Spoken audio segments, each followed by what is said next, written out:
The Life of Lord Mahavira, Continue Fasting to Rescue Chandana, Part 2 of 5 on Between Master and Disciples, given in Chinese and English on December 1st, 2019, in Taiwan, also known as Formosa.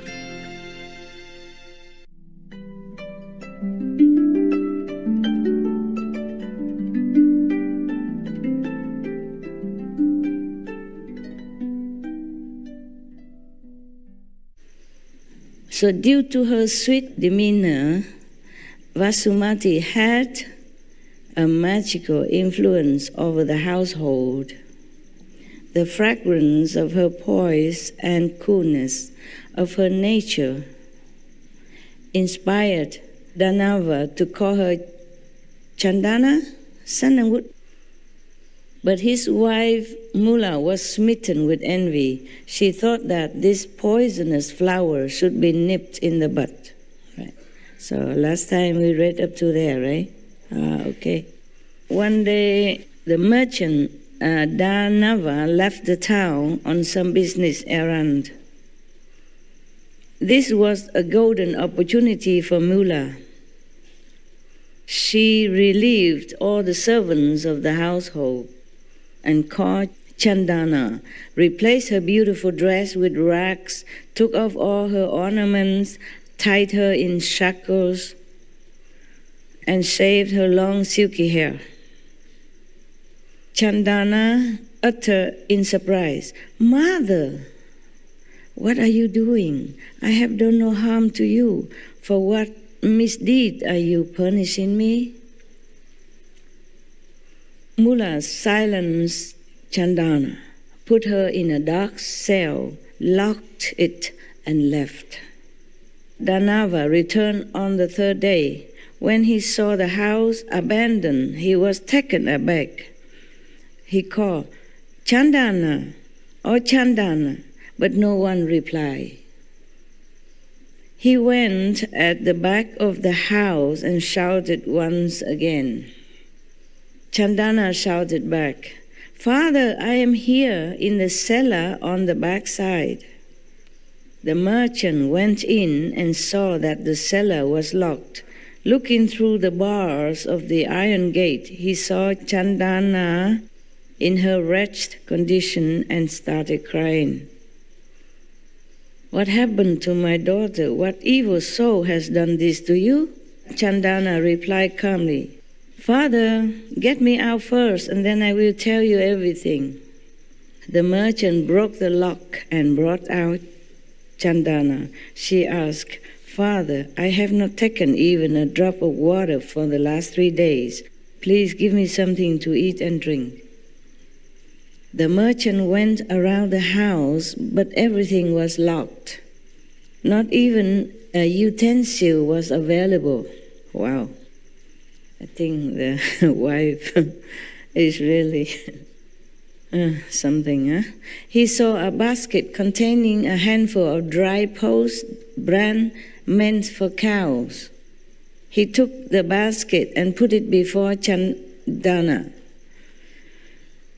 saying, "Child, eat some of this. I shall call a blacksmith to cut your shackles."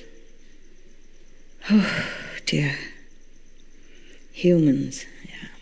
Actually, this is nothing very surprising.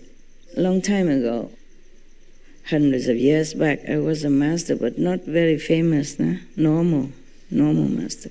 My so-called wife also locked me in the house and then starved me to death. Too much jealous, with many female disciples come and worshiping me like the way you do. Lucky I'm not a handsome guy. Even though some men are jealous with his wife for coming for initiation, but not to this extent, I don't think, right? Well, I never know. I never know. Yeah, many times things like that happen in the family. And of course, there's nobody there to help me to break the lock. It was happened like we live in faraway area, and somehow nobody came at that time. Maybe some people came and then see the door locked. They think Master is not home. So they left. Yeah. Okay. So it was the 12th year of Lord Mahavira Swami's spiritual practices. Spending the monsoon stay at Vaishali, he came to a garden in Kaushambi. It was the time around which the incidents of satanic attack on Champa, fall of Champa, sacrifice of Queen Dharini, auction of Princess Vasumati as a slave, etc. Same time. These things were occurring. Lord Mahavira Swami, with his penetrating knowledge and perception, had a glimpse of all this. He made an almost impossible resolution on the first day of the dark half of the month of Pause. What is that then? December to January. December to January. It's kind of end of winter. No, middle of winter. Kind of midwinter solstice or something. Festival? No, no festival. Okay. The Lord Mahavira said, "I will accept alms for breaking my fast only from a princess that has become a slave." He announced like that, without anyone telling him this story. Nobody knew that Chandana was a princess in any case. She did not tell, yes, because for her safety, also because her parents already being harmed and her country lost, and she ran away. Yeah? So if she has told that she's a princess, then maybe she been killed too. Yeah. So she didn't say anything. It's just her demeanor sometimes give out an air of royalty, yes, but she did not tell anything. Nowadays I feel a little safer, but mostly in those years, these years, before these a couple of years, before SMTV, I was alone in the world, and I have never told anyone that I am Supreme Master this and that, or what I do, nothing. Yeah, I had to keep low profile for safety. So it's a similar situation, I guess.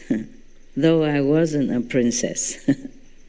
When I went out, I play stupid sometimes, talk nonsense or something. And nobody suspected anything. And if I was kind of begin to be suspected, then I moved somewhere else. Yeah. Nowadays, I feel a little safer, though. Just a little safer. Okay.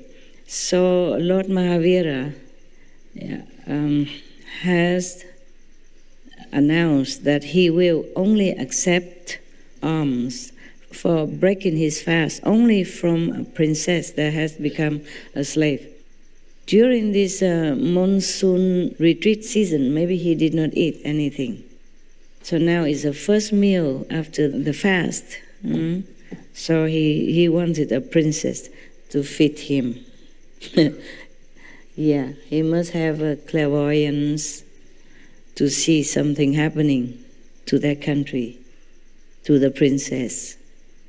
So, and that too only if she has a shaven head even. Oh, she was shaven. She was shaven by the wife of the merchant. Yeah. And her limbs shackled. Only then, yeah. She has not eaten for 3 days. She is sitting on the threshold of a house. She has posed bran lying in a basket. And she has a smile as well as tears in her eyes at the same time. Unless these conditions are met, I resolved to continue my practice and not to break my fast. Oh, what a difficult condition for breakfast. Break fast. Unless, this condition presented, he will not begin to eat again. 4 months passed since Lord Mahavira Swami started going from door to beg in the town of Kaushambi. 4 months since means he didn't eat anything for 4 months. One day Mahavira approached the house of the chief minister of Kaushambi, Sugupta. Sugupta's wife, Nanda, was a devotee of Lord Parshvanath and was acquainted with the ways of ascetic shamans. Looking at Mahashraman Vataman, Lord Mahavira, approaching her house for alms, she became enthralled. She requested Prabhu to accept pure and ascetic food. Mahavira turned back without accepting anything. Nanda became very disappointed, cursing her own bad luck. She said, Mahashraman Vataman came to my house, and what a misfortune! I could not provide him anything. Nanda's mate reassured her, Lady, why are you so dejected? This ascetic has been approaching almost every household in Kaushambi for alms, and without taking a single grain or uttering a word, he just returning back. Not just only her house, but every house he visited. He never took anything, because it's not the condition that he has set out. He probably was looking for Princess Chandana. So we have been witnessing all this for the last 4 months. Oh, so he didn't eat anything. He just went from door to door for 4 months, but not taking any alms, not taking any food offered to him. Wow. This man is really tough. I don't know if I can do that. Yeah. This is nothing unique at your place, so why be so dismayed? The words of the maid added to Nanda's more distress. What? So the Mahashraman is returning without alms for the last 4 months? That means Prabhu has been on fast for 4 months, and I have not been able to serve him. How unlucky I am. At that moment, Minister Sugupta arrived, her husband. Nanda told him everything. Sugupta also became worried. King Satanik and Queen Mrigavati also got the news that Shraman Mahavira was wandering in Kaushambi without food or water for 4 months. Wow. Without food, okay, but without water for 4 months, he must have really been sustained by extraordinary magic power that he earned all this time, being an ascetic and pure and truthful and determined, not wavering. So everyone was sad and worried. The ruling family went for Lord Mahavira Swami's darshan and requested him to accept food. But he was unmoved. After he left his kingdom, the ruling family is still in power. So they came and asked him to eat something, but he still rejected.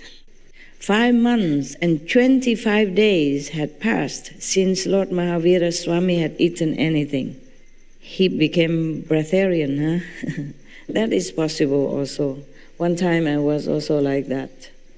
If you had to do it, you can. Yeah. But don't try, okay? Please. I told you already my story when I was breatharian. I was in a temple, working like a working nun, keeping the temple, cooking for everybody, and I ate once a day. Yeah.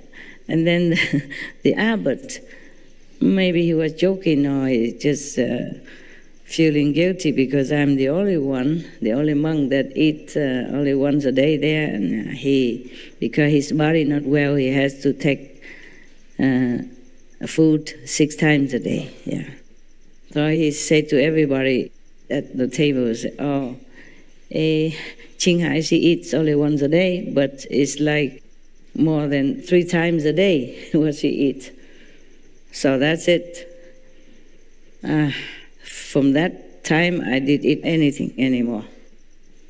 And I still continue working. I did not feel missing anything. It's so funny, you know? So funny. Your willpower is always so strong. I don't know if you're destined for it, or something, or it's a part of my life that I should go through. So I just quit eating just like that. Nothing. I didn't even drink for I don't know how long. Everybody worry, and people come to the temple and look and all that, and I was feeling kind of embarrassed, and then I just started eating again. And the first mouth of food tastes like if I tear this paper and eat it. Didn't taste anything. And during the time I did not eat or drink, I did not feel anything special. I just quit like that, just like that. No preparation, no supporting group, nothing. I didn't know much about anything. I just didn't feel like eating anymore. Okay, and then so I quit, and then I don't eat, don't drink, nothing, but I continue working, and I feel just like normal. I feel like before, just exactly like before. So the abbot was very worried, said, "You are not eating anything and you're working like that. Is it okay?" I said, "Okay." And I tell him I can eat if I want. If I don't want, I don't eat. I told him like that. And he was like a baffled, but, continued to watch me in case I drop dead or something, and he has to be responsible. So people tried to coax me to eat. And slowly I got fed up. So I say, all this bothering is worse than eating and being humiliated by eating. So I begin eating again. But I did not feel like. But after I eat the first meal, even though it didn't taste a lot, I didn't eat a lot and it didn't taste at all. After the first meal, I felt like I'm dropping from, physically speaking, as if you're from the 5th floor and drop down to gently, to the 1st floor, like that. You feel dropping, really. I don't know, you just feel like that. I don't know how to describe it. When I was not eating, I feel like I'm walking on the cloud. My body was light. My mind is free.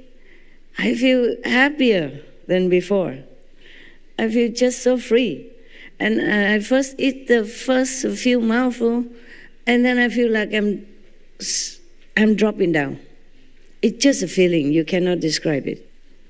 Very gently, like you floating from the 5th floor, at least, all the way down to the 1st floor. That's the way it felt. My first meal after spontaneous breatharian. Yeah. I guess if some of you tried breatharian before and the first meal you eat, maybe you feel like that too or not? Yes. You do? You did? And why bother eating? Yeah, if you could go without food, just go. But only if you're healthy still, continue the same like before, then you should continue. Yeah, and now I know why I had to eat, make more karma, more affinity, yeah. So that I can do a different job instead of just cleaning nuns in a small temple. Even then, I didn't think of being a master, nothing. Just one day, a group of African American came knocking at my door and said they're looking at Master Ching, looking for Master Ching. And then after that, I still run away and I go to Germany. I go to Taiwan. Taiwan knock first, American knock after. They always try chasing after me. And so afterward, I said, "Oh, now what the hell?" I go out preaching, helping people. The thing is, this group of African Americans, they know nothing about the light and sound.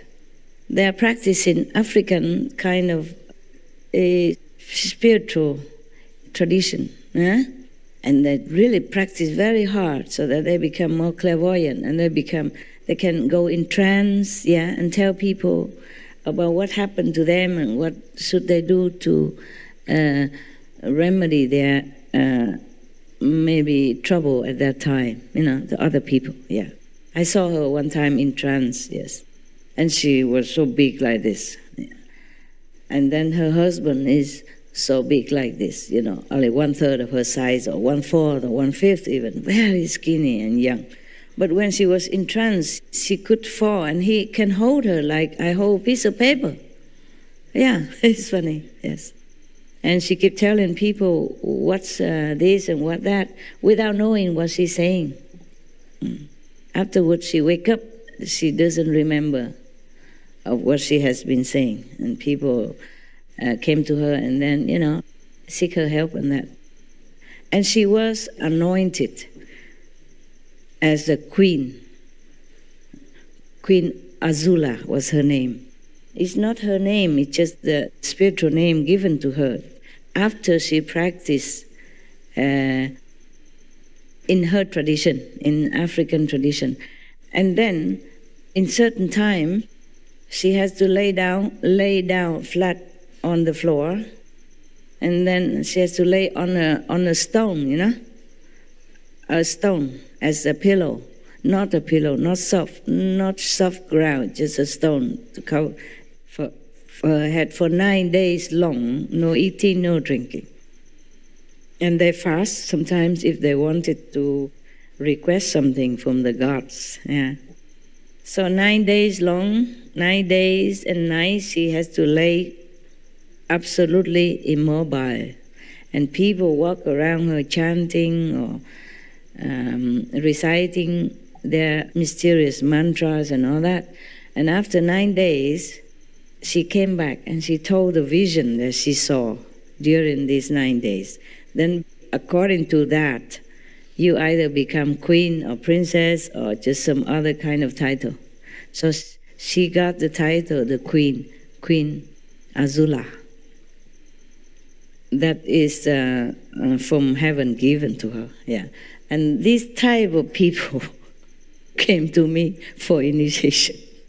The queen came to my house. The heavenly queen came to my house, not a normal queen. She has to tell her vision to the council, elder council of her faith. Then they decide what title, what level she has attained. Yes. And they all know, so she cannot lie. These are elders, they much more powerful, more clairvoyant, and more telepathic than her, of course. So there's no lying there. Cannot. Yes. So that's how she became queen. And then this type of queen came to my temple, or a humble nun cleaning toilet at that time to request initiation. I said, how did you know this place? She said, it told to her in her vision. She forgot THANH HŒI, she only remembered Ching. But she remembered the address, okay. Come with a group, of her followers, and also, I don't remember, king or queen, whatever, princess. And I say, I don't believe how you know all this. Maybe somebody told you. He said, no, nobody told me. Only the inner guide told her to go to this address. This temple is it doesn't look like a normal Buddhist temple. It's just a building, a part of a building attached to, the whole long block, and it's just one part of it. It made into a temple. And the master at that time, he bought that temple just to teach the American disciples. Every 3 months he go there. And his disciples, I count on my finger, maybe about 30, 40, small temple. And they come every Sunday to listen to him, and he made retreat with them sometimes. And the retreat maybe 20 or 20-something people. So it's not like a temple, that is famous. Yeah, it doesn't look like a temple outside. It's just a normal apartment, okay?